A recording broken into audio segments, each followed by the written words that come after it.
চলো আজকে একটু হেয়ার কাট করা যাক। ঘরে বসে নিজেই নিজের চুলটা যদি একটু শেপ করে নেওয়া যেতে পারে তাহলে অনেক টাকা আর সময় বেঁচে যায় এবং দেখতেও ভালো লাগে। চুল আমাদের আকর্ষণীয় করে তোলার জন্য একটা মূল বিষয়বস্তু। চুল থাকলে আমাদের যে দেখতে যতটা ভালো লাগে এবং চুল না থাকলে ততটাই খারাপ লাগে। সেরকমই চুলের শেপ যদি একটু ঠিকমতো দেওয়া যায় বা একটু অন্যরকম করা যায় তাহলে আমাদের নতুনত্ব দেখতে সবসময় লাগে। Hello everyone, this is Ivy, welcome back to my channel Isha's ডায়েরিজের নতুন সকালে তোমাদের সকলকে ওয়ার্ম ওয়েলকাম জানাই। প্রতি মাসে একবার করে আমাদের হেয়ার ট্রিম করা উচিত। এটা চুলের জন্য হেলদি, চুল এতে ভালো থাকে, চুলের গ্রোথ ভালো হয়, চুলের স্প্লিট এন্ডসগুলো চলে যায় এবং চুলের ওভারঅল যেটা গ্রোথ সেটা অনেক বেশি বৃদ্ধি পায়। তার জন্য হেয়ার ট্রিম করা খুবই প্রয়োজন। কিন্তু অনেকদিন যাবত আমার ট্রিম করা হয়ে ওঠেনি, তাই ভাবলাম আজকে যখন একটু সময় আছে, সুযোগ আছে, তো আজকে একটু হেয়ার ট্রিম করে নিই। সবথেকে বড় কথা, সামনের হেয়ারগুলো আমি ট্রিম করতে বেশি পছন্দ করি। তার কারণ হচ্ছে আমার চুলের যেটা টেক্সচার সেই অনুযায়ী সামনের হেয়ারস্টাইলটি কীরকম হবে সেটা আমার জানা হয়ে গেছে। যাদের এটা জানা হয়ে গেছে তারা ঘরে বসে এটা করে নিতে পারবে, আর যাদের জানা হয়নি যে কোনটাতে তোমাকে ভালো লাগবে, কোন কাটিংয়ে তোমার মুখটাতে মানাবে, তাহলে তাদের জন্য পার্লারে যাওয়াটা মাস্ট। আমি যেহেতু জানি, আমি ছোট বড় অনেক পার্লারেই চুল কেটেছি এবং জানি আমার সামনেটা কীরকম কাটলে বা কীরকম ধরনের কাটলে ভালো লাগবে, তার জন্য আমার ওই দেখে দেখে একটা নেচার হয়ে গেছে, বা বলতে পারো দেখে দেখে একটা ইয়ে চলে এসছে, কনফিডেন্স চলে এসছে যে আমি পারবো, আই ক্যান ডু ইট। তো তার জন্য ঘরের মধ্যেই আমি চেষ্টা করি মাঝে মাঝে ট্রিম করে নেওয়ার। সবসময় তো আর পার্লারে যাওয়া সম্ভব হয়ে ওঠে না, আর এই সামান্য একটু ট্রিম করার জন্যই কিন্তু পার্লারে অনেক চার্জ নিয়ে নেয়। যাই হোক, আমি চুলটা ভালো করে শ্যাম্পু দিয়ে নিয়েছিলাম এবং শ্যাম্পু দিয়ে নেওয়ার পর যেদিন শ্যাম্পু নিয়েছি তার পরের দিন এটা কাটছি ফ্রাইডেতে। যাই হোক, তো আমি কি করেছি, সামনেরটা একটু পার্টিশন করে নিলাম যতটা কাটিং করব, এবং বাকি চুলটা যেটা আর কাটিং করব না সেটাকে আমি টাই করে উপরে বেঁধে নিলাম। তো সামনের চুলটা দেখতেই পাচ্ছ প্রচুর বড় হয়ে গেছে, একবারেই ট্রিম করা হয়নি অনেক দিন যাবত। তো ভালো করে এটাকে আঁচড়ে নেবো আগে সামনে, একেবারে ছোট বড় কি অবস্থা হয়েছে, কারণ অনেক দিন যাবত যেহেতু ট্রিম করা হয়নি তাই এরকম বিতিকিচ্ছিরি একটা অবস্থা হয়েছে।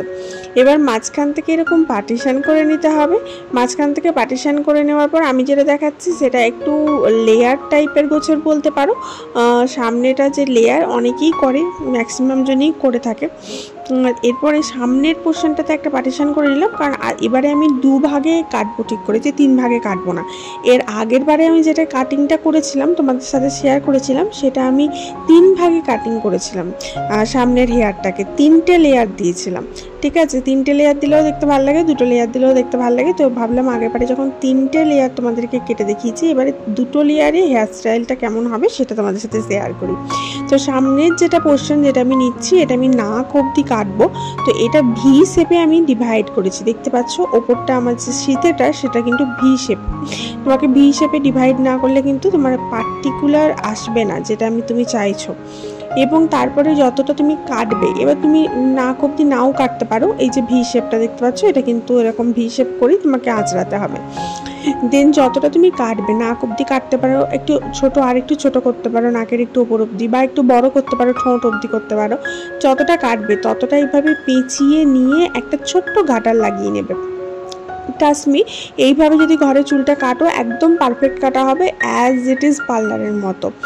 আর গাটারটা অনেকে লাগায় না, অনেকে ডাইরেক্ট কেটে দেয়, সেক্ষেত্রে একটু ছোট বড় হয়ে যাওয়ার সম্ভাবনা থাকে, তার জন্য সেটা একদমই করা উচিত নয়। অবশ্যই গাটারটা লাগিয়ে নেওয়া উচিত। তার জন্য আমি এটাকে প্যাঁচ দিলাম, প্যাঁচ দেওয়ার পর গাটার লাগিয়ে নিলাম। এরপরে এই যেটা এক্সট্রা পোর্শন আছে, নাকের নিচের এক্সট্রা পোর্শনটা, এটা আমি ঝট করে কেটে দেবো। কাটার জন্য একটা ভালো কাঁচি ব্যবহার করতে হবে যাতে চট করে কাটলেই কেটে যায়। এবং আমি প্রচণ্ড ঘামছিলাম, গরম করছিল, কারণ ফ্যান বন্ধ করে আমি কাটছি। ফ্যান বন্ধ করেই করতে হবে, ফ্যান যদি বন্ধ না করে করি তাহলে চারিদিকে চুল ছড়িয়ে যাবে। এবং প্রচণ্ড গরম হচ্ছিল আর টেনশানও হচ্ছিল। যতবার চুলে হাত দিয়ে চুল কাটি একটু করে টেনশান তো হবেই, বলো, যে যদি ভুলভাল হয়ে যায় তাহলেই মুশকিল। যদিও জানি যে ভুলভাল হয়ে গেলে তখন পার্লার আছে, যেতে পারবো। এরপরে আমি এই সামনের পোর্শনটা দেখো কেটে নিলাম। এই দেখো এতটা পোর্শন এক্সট্রা হয়েছিল, ছোট বড় বাড়তে বাড়তে বাড়তে বাড়তে এরকম একটা পজিশনে চলে এসেছিলো, যেহেতু বহুত দিন যাবৎ কাটা হয়নি তার জন্য।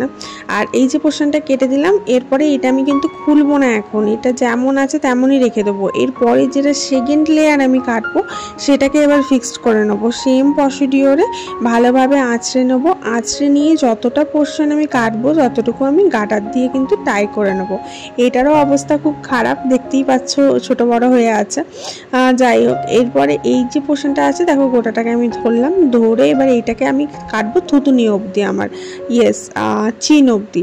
তো সেই অবধি আমি এটাকে just roll roll roll roll roll roll করে গাটার দিয়ে আটকে নেবো, ঠিক আছে। এরপর তুমি এটা আরেকটু ছোট করতে পারো, ঠোঁট অবধি করতে পারো বা একটু বড়ও রাখতে পারো।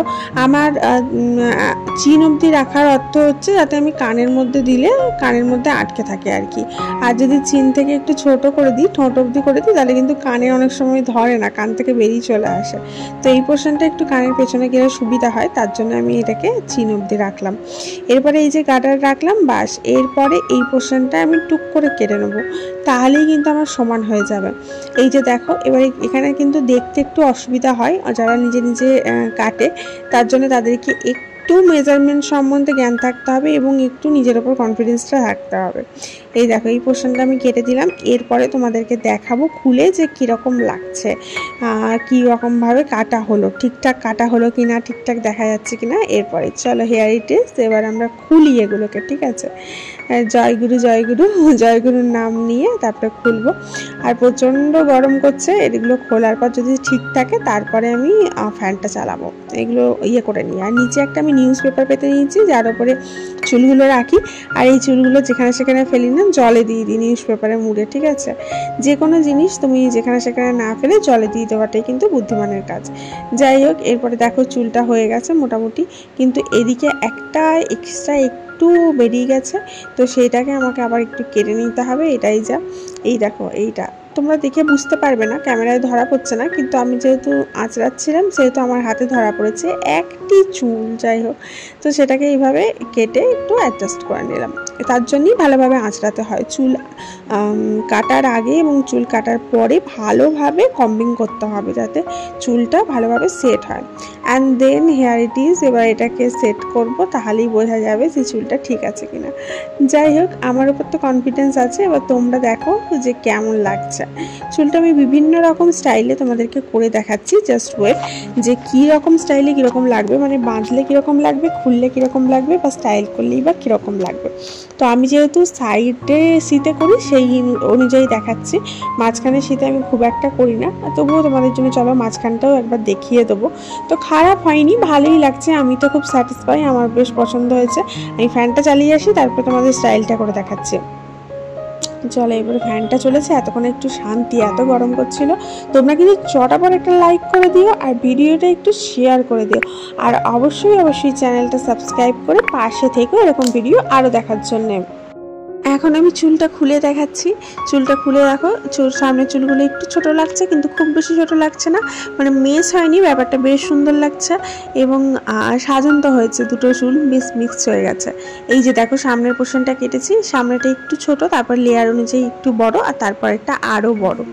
এর আগের বারে যেটা কেটেছিলাম না, 3 লেয়ারে কেটেছিলাম, তোমরা যদি সেই ভিডিওটা দেখতে চাও তাহলে সেটাও দেখে নিতে পারো। আর এই দেখো চুলটা আঁচড়ালাম, এই যে থুতনি অবধি কেটেছিলাম ওটা সুন্দর কানের পেছনে চলে যাচ্ছে, আর সামনের পোর্শনটা সামনের দিকে খোলা থাকছে। এই রকমভাবে চুল কাটার একটা সবথেকে বড় অ্যাডভান্টেজ কি জানো তো, যাদের সামনের চুলগুলো ফাঁকা হয়ে যেতে থাকে টেনে বাঁধার জন্যে, তারা সামনের চুলগুলো যদি কেটে দাও তাহলে টেনে বাঁধলেও সামনের চুলগুলো উপরে উঠে উঠে থাকবে, অথচ কিন্তু টেনে বাঁধার মধ্যে পড়বে না। সুতরাং সামনে যে ফাঁকা হয়ে যাওয়ার ব্যাপারটা সেটা কিন্তু কম হবে। তো দেখো বেঁধে পরে এবার দেখাচ্ছি কেমন লাগছে। মাঝখানটা একটু শীতে করে নিই ভালোভাবে আঁচড়ে, তাহলে আরও ভালো বুঝতে পারবে। মাঝখান থেকে এইভাবে দুদিকে দুটো ফেলে রাখলে এবং এখান থেকে পনিটেল করলে বা হালকা করে ক্লাচার দিয়ে ছেড়ে রাখলে বেশ সুন্দর লাগবে দেখতে, বা বিনুনি করলেও কিন্তু বেশ সুন্দর লাগবে। এইভাবেও কিন্তু সেট করা যেতে পারে যে সামনের পোর্শনটা যাতে আমি নাক অবধি কেটেছিলাম সেটা কিন্তু এত অবধি লেন্থ এরকমভাবে থাকবে, ঠিক আছে? দেখতে বেশ ভালো লাগে। এরকম লক্স কম বেশি অনেকেই পছন্দ করে, অনেকেই করতে পছন্দ করে। তো চলো চশমাটা একটু লাগিয়ে নিই, এবার দেখো কেমন লাগছে। ভাল লাগছে, আশা করি ভাল লাগছে। ভালো লাগলে কিন্তু অবশ্যই লাইক করে দিও আর কমেন্ট সেকশনে জানিও যে কেমন লাগছে আমাকে, ঠিক আছে? তো এই হচ্ছে ব্যাপার। আজকে তোমাদের সাথে শেয়ার করলাম একটা ছোট্ট হেয়ারস্টাইল লুক বা ছোট্ট হেয়ার কাট লুক। আশা করি তোমাদের ভালো লাগবে। দেখা হচ্ছে আবার একটা নতুন ব্লগে। ততক্ষণ তোমরা সবাই ভালো থেকো, সুস্থ থেকো, অনেক অনেক হ্যাপি থেকো। আর নিজেকে একটু নতুনত্ব করবার জন্য, নতুনত্ব লুক দেওয়ার জন্য নিজের হেয়ার কাটটা চেঞ্জ করতে পারো, বা ছেলেরা অনেক সময় ব্রেড স্টাইলটা চেঞ্জ করতে পারে, বা অনেক সময় নিজেদের ড্রেসের কালার টালার একটু চেঞ্জ করতে পারে, তাহলে কিন্তু একটু ইউনিক ভালো লাগে। তো চুলটা বাঁধা হলেও এরকম দুটো লক সামনে বার করে নিলেও কিন্তু সুন্দর লাগবে দেখতে। এই হচ্ছে ব্যাপার। তো দেখো ভালোই লাগছে, আমার তো বেশ স্যাটিসফাই। তো চলো আজ এখানেই বিদায় নিচ্ছি। তোমাদের সাথে আবার একটা নতুন ভিডিওর সাথে দেখা হবে। ততক্ষণ তোমরা সবাই ভালো থেকো, সুস্থ থেকো। Love you all, by.